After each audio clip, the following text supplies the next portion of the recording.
Agora para uma entrevista, porque vence na próxima sexta-feira o prazo para que o presidente da República sancione o projeto de lei 576/2021, mais especificamente no artigo 23, que fala da proteção aos pequenos produtores e da ampliação do prazo para a construção de usinas de mini geração distribuída solar de 12 para 24 meses. Pois é, muitos detalhes, né? E a lei, ela é importante para garantir segurança jurídica e sustentabilidade ao setor de energia solar. E para a gente entender um pouco mais, não só de energia solar, mas o setor de energia como um todo, viu? E para falar sobre esse assunto, para a gente entender os detalhes destas implicações aí que podem ser criadas caso esse projeto não seja sancionado, nós vamos conversar com o presidente do Movimento Solar Livre, o Everton Martins, a quem a gente agradece a gentileza de nos atender. Um bom dia, seja muito bem-vindo à CBN Campo Grande. Bom dia, obrigado pelo convite. Everton, vamos entender então o que está em jogo de fato, né? A gente trouxe aí alguns detalhes, mas o que está em jogo aí em caso esse projeto de lei não seja sancionado até a próxima sexta-feira? O que está em jogo é o direito do consumidor, que acreditou na lei vigente, fez investimentos, construiu o seu sistema fotovoltaico para um supermercado, para uma padaria, para o seu empreendimento, financiou no banco público e, por falta da entrega da rede, da distribuidora de energia, ele então pode ser enquadrado na chamada regra da taxação da energia solar. Ficou conhecido muito pela taxação do sol, né? E só que ele fez isso e foi aprovado com a distribuidora de energia no período onde ele tinha esse direito garantido até 2045. Mas pela falta da rede elétrica, não foi injetada energia na rede em até 12 meses, que estava previsto na lei vigente, mas não por culpa dele, afinal de contas, não se consegue injetar energia para o Wi-Fi, né? Não é? Precisa da rede, né? E aí vence então esse prejuízo para o consumidor. Bom, a quem cabe então essa responsabilidade de fazer a conexão com a rede? Ela é única e exclusiva da concessão do serviço público de energia, né? Isso no Brasil inteiro, não é só o Ok. caso aqui do Mato Grosso do Sul, mas no Brasil inteiro existem as concessões públicas do serviço público de energia e essas empresas, muitas delas privadas, multinacionais, têm essa responsabilidade de entregar o ponto de conexão ao consumidor. Uma vez o projeto contratado e solicitada essa conexão à concessionária, não tem um prazo para que isso seja feito? Sim, existem prazos regulatórios previstos na Resolução 1000 da ANEEL e que muitas vezes as distribuidoras não cumprem esse prazo. Prazo para ela emitir o contrato junto ao consumidor. Qual é o prazo, Everton? Hoje você tem prazos nesse projeto de 120 dias, em até 120 dias, ela entregar todo esse imbróglio ser resolvido, mas muitas vezes isso não é cumprido e é o que acaba ocasionando atraso. Uhum.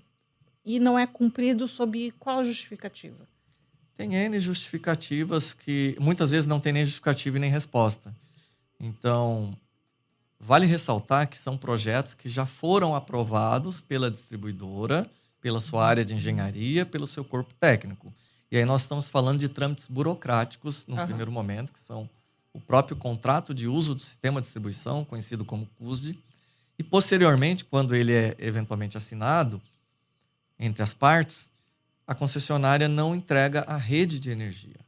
E aí o consumidor não consegue injetar essa energia na rede em até 12 meses, que é o previsto na Lei 14.300. E nesse sentido, né, como fazer valer o seu direito? Afinal de contas, a gente está falando de uma prestação de serviço e de um direito do consumidor. Como que o consumidor ele deve agir, então, diante de uma situação como essa? Olha, primeiro notificar administrativamente a ANEEL, que é o órgão fiscalizador, para que ela notifique a concessionária. E o segundo ponto é buscar o judiciário, uma vez que se trata a grande maioria desses projetos de pessoa jurídica. Então não cabe aí o acesso ao PROCON, mas ele buscar o judiciário aí para estar tratando. Então, esse processo seria um processo na justiça comum? Justiça comum muito moroso nesse momento, por isso daí o projeto de lei PL 576, para trazer luz sobre essa lacuna que ficou em que o consumidor não conseguiu, ele cumpriu o Uhum. prazo, ele fez o sistema dele, ele instalou no prazo, ele avisou a concessionária que estava pronta, mas não tinha rede. E a lei diz, olha, você tem que injetar energia em até 12 meses. Só que como ele vai fazer isso se não há o ponto medidor lá na porta da empresa dele, do sítio dele, enfim, da propriedade dele? Então ficou essa lacuna. A concessionária, por sua vez, quando entrega essa rede no mês 18, por exemplo, ela diz, olha, você vai ser enquadrado na regra nova com taxação da rede. Mas ele fez essa obra antes, estava pronto esperando a rede. Esse é o grande ponto. Mas ainda assim, ainda que este projeto, né, aguardando aí sanção, se esse projeto não for sancionado, ou se ele for sancionado, fica um período aí de consumidores que já tinham projetos aprovados. Como é que isso vai se dar na prática? É, a concessionária, mesmo com atraso de rede, ela entregando fora do prazo que ela tem regulatório, porque, claro, ela vai entregar depois do prazo e cabe ao consumidor entrar com ação de lucro cessante e ele vai conseguir o ressarcimento. Mas a grande preocupação é ele não ficar na regra nova da chamada taxação do sol, né? Ele vai conseguir ser indenizado por lucro cessante, porque a concessionária não cumpriu. Isso está tudo previsto em regulamentação. Então, ele vai ter que procurar isso. A lei sendo aprovada, ele deixa mais claro que em até 24 meses, mesmo sem injetar energia, ele fica na regra antiga. Ele não é penalizado. Não é penalizado. Porque hoje, olha que estranho, quem cumpriu o prazo, quem fez dentro do prazo correto, ele é castigado e é colocado uma taxação nele. Mas ele cumpriu a parte Como dele. se ele é que não tivesse cumprido, né? Como Mas se ele cumpriu. Ele cumpriu. Quem não cumpriu foi a concessionária de energia, que o consumidor não pode pegar um caminhão e colocar um poste, fazer uma rede por conta própria, sem a devida participação da concessionária de energia. A gente tem acompanhado também esse processo de evolução aí no que diz respeito às mini geradoras, né? Como cada um desses consumidores que estão passando a colocar as suas placas solares nas residências, nos empreendimentos, né? E a questão de criar-se um ambiente para que este consumidor faça a própria utilização sem precisar da rede. Tem alguma previsão disso ou não? É sempre com a vinculação à rede? Tem sim. É uma tendência de mercado, já para empresas de médio até grande porte. O que acontece? O consumidor ele está muitas vezes cansado dessa dificuldade da prestação de serviço. Então, ele acaba tendo prejuízo, faturas equivocadas, e ele tem um grande trabalho para ficar interagindo junto à concessão de serviço público de energia. Isso eu estou falando nível Brasil, né? Em todos os estados. Então, quando ele consegue ter uma autonomia energética, uma independência, ele vê um caminho, mesmo tendo o desencaixe no primeiro momento, mas ele fala, eu vou diminuir minha exposição ao risco de eventuais faturas equivocadas, que aí eu não tenho previsibilidade, né? Tem que pagar algo que muitas vezes está errado, tem que procurar justiça, enfim. Então, ele vai gradativamente migrando para isso. A Austrália é um país que já avançou muito nessa autonomia, onde o consumidor coloca até com baterias armazenamento de energia, principalmente em residências. Aqui no Mato Grosso do Sul, a gente vê que as empresas, sejam elas que estão buscando ir para o chamado mercado livre de energia, ou as que já estão no próprio mercado livre, ou as empresas que estão no chamado Grupo A, que tem um grande consumo energético ligado à concessionária local, eles vão colocar uma parte da geração solar sem injetar na rede. Então, ele cobre o telhado, não injeta nada na rede para não cair nesse imbróglio regulatório, mas ele diminui essa compra, essa dependência energética. É uma tendência isso. Você acha que isso é um futuro próximo? Tem uma possibilidade de expectativa de que isso se realize? Já é uma realidade, a gente já tem trabalhado isso até na associação, no Brasil inteiro, já há empresas fazendo isso, aqui no Mato Grosso do Sul também, onde empresa, seja ela que está comprando energia no Mercado Livre ou da própria concessionária, ela coloca uma parte da geração para consumo durante o dia. Então, tem empresas que trabalham só no horário comercial, que ela já cobre ali 80% praticamente do seu consumo vindo da energia que ela mesma produz. Dessa autonomia, né? E ela não injeta nada na rede. Então, vale ressaltar que ela não fica subordinada a esse regulatório que tem aí uma certa taxação. Mas em termos percentuais, a gente está falando de que número? Qual é o percentual que hoje já consegue essa autonomia? 80% vai do perfil de negócio. Então, por Aham. exemplo, a rádio aqui, se ela trabalha Uhum. somente... Não, não, eu digo da quantidade de consumidores que hoje estão interligados à rede e Não, daqueles que já a sua conseguem. grande maioria é interligada à rede. Uhum. Isso é o começo agora, como você disse, é o Sim. começo, né? Então, é um número muito pequeno, não tem relevância. Mas esse ano a tendência é explodir esse número. Everton, a gente está falando também ainda, né, de direito do consumidor e muitas vezes as pessoas, né, os consumidores, para que eles investissem nessa construção aí da sua mini geração, precisaram fazer contratos, outros, né, muitas vezes até financiamentos. Sim. Né, e é um reflexo disso para o consumidor. Que tipo de prejuízo? As pessoas têm relatado isso também? Como é que você tem acompanhado esse tipo de situação? Tem causado um prejuízo muito grande para o consumidor que está pagando a parcela do banco e não tem a economia para ajudar ele a pagar, e também para a empresa instaladora, que ela acaba sendo procurada pelo consumidor, só que ela não tem poder regulatório de resolver essa Ela questão. presta o serviço, Ela né, de instalou, ela fez o que tinha que instalação. fazer, entregou o sistema, mas a rede é responsabilidade única, exclusiva da concessão pública que aprovou o projeto, né? Então, essas duas figuras hoje, o consumidor e a empresa instaladora, têm sofrido aí com essa questão. É uma situação que realmente ainda vai desenrolar e com muitos prejuízos ainda, pelo que você está trazendo, né, Everton? Mas o que é possível fazer e o que, de fato, o Movimento Solar Livre tem feito para tentar avançar cada vez mais nesse tipo de solução para o problema?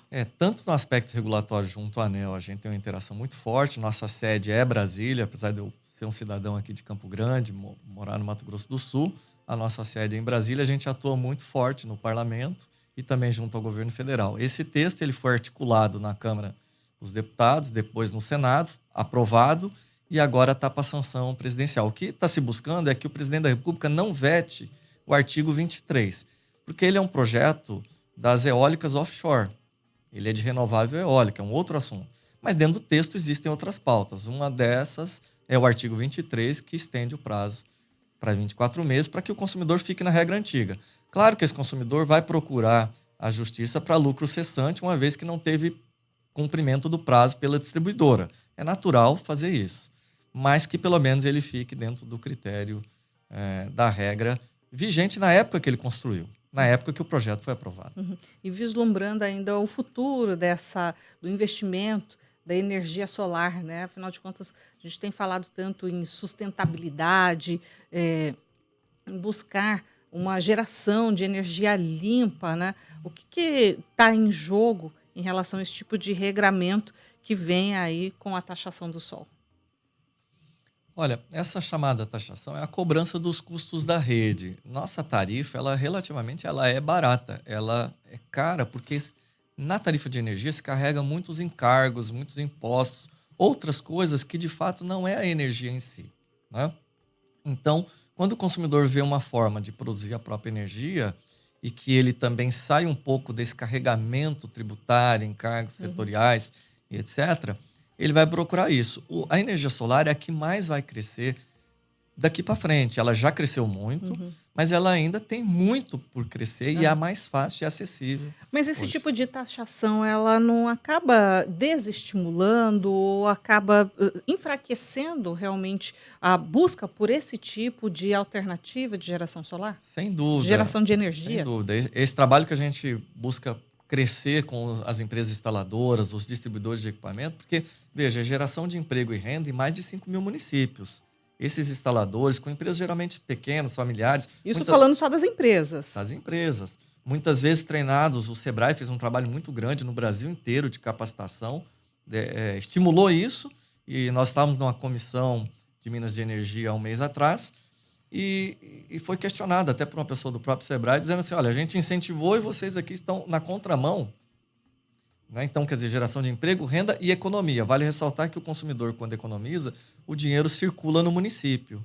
Então, gera renda também em outras atividades econômicas. A gente busca agora reverter esse ponto da taxação para virar, de fato, um incentivo, seguindo aí as premissas da COP que foi discutido. Uhum. É uma preocupação, né? Afinal de contas, os os usuários, tanto aqueles que já estão embarcados aí nesse tipo de mini geração de energia, mas também aqueles que ainda não aderiram ao serviço, de como é que fica isso para o futuro, né?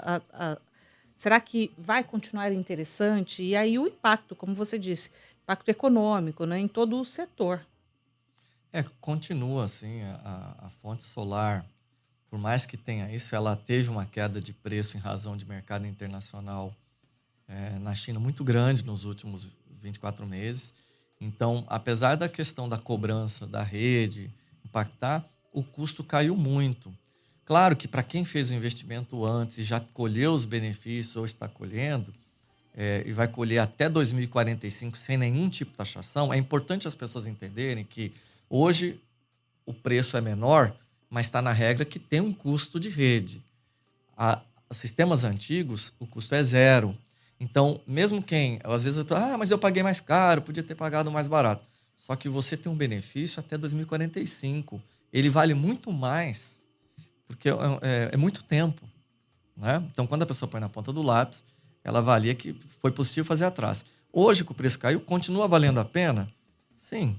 Não tanto quanto era, porque imagina se tivesse o mesmo incentivo e com o preço mais baixo. Então, seria o melhor dos mundos, né? Everton, trazendo aqui também a tua experiência, você acredita que esse projeto vai ser sancionado ainda essa semana? Você acredita que tem tempo para isso? Sim, nós fizemos um trabalho junto, via ofício, com outras entidades representativas ao ministro de Minas e Energia. Estamos buscando que isso passe, porque vai na contramão de toda a política que o governo tem anunciado e tem dito. Então, a gente acredita, sim, que não será vetado esse artigo, porque lá tem artigos sobre carvão, incentivo a carvão. Então, se for de vetar alguma coisa, que não seja do solar do pequeno produtor rural, né? Nós estamos falando de pessoas que estão produzindo no campo e que estão lá aguardando essa rede para gerar economia na sua própria rede. Sem ser esse projeto, eu queria trazer um outro ponto sobre os residenciais, se me permite. Claro.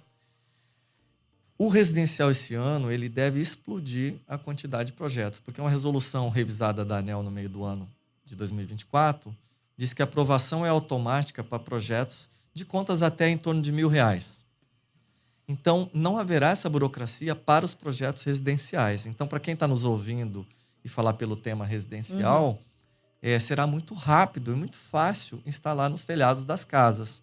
Então, um dos mercados que deve explodir esse ano são os das residências, com ou sem bateria conectado na rede, né? Então, só para deixar essa deixa para quem está nos assistindo, que esse regulatório não afeta esse grupo. O pequeno... residencial. O residencial. Isso. Uma conta até R$1.000. Uhum. Ficou facilitado a partir dessa resolução de junho de 2024. Perfeito, excelente esclarecimento. Everton, muito obrigado pela sua gentileza aqui com a Rádio CBN Campo Grande, pela elucidação, né? Trazendo mais luz a esse assunto. E é claro que sexta-feira, então, esse dia tão esperado, e a gente aguarda aí essa atualização. Muito obrigada, viu? Obrigado, fica à disposição. A gente vai fazer uma pausa, hora do intervalo. Na sequência, a gente volta com Política em Destaque, a Dilson Trindade aqui na bancada.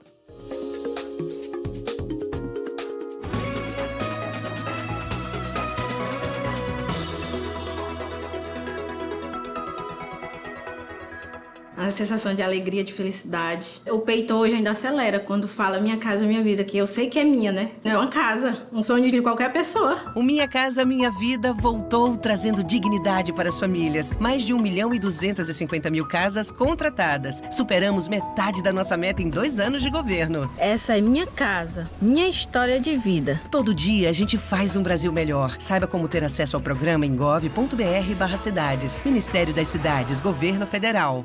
Uns veem consórcio Ademecum como crédito, outros como investimento. Olhe pelo seu ponto de vista e descubra de qual você precisa. Para uns, consórcio de serviços é viagem, festas, procedimentos estéticos.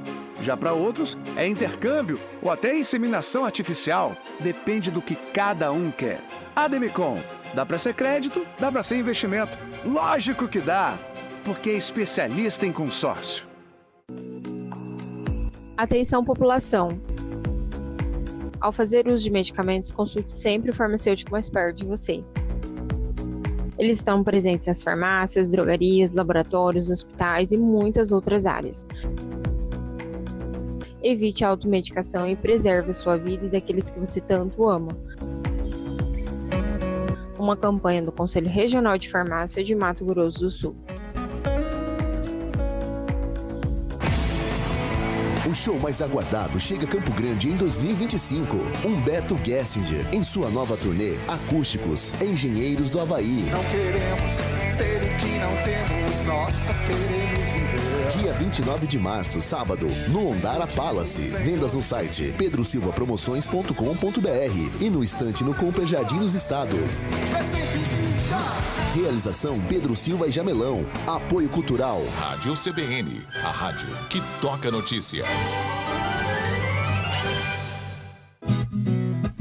CBN e Acrissul no Agro. Aos sábados, 8 da manhã, durante o CBN Agro, os principais acontecimentos da Associação de Criadores do Mato Grosso do Sul, cobertura dos eventos e informações da associação para o produtor rural e as ações dessa classe produtora que acontecem na Acrissul. CBN e Acrissul no Agro, todo sábado, durante o CBN Agro. Oferecimento Grupo Guarujá, a parceria que o produtor sul-mato-grossense precisa. E Sicredi não é só dinheiro, é ter com quem contar.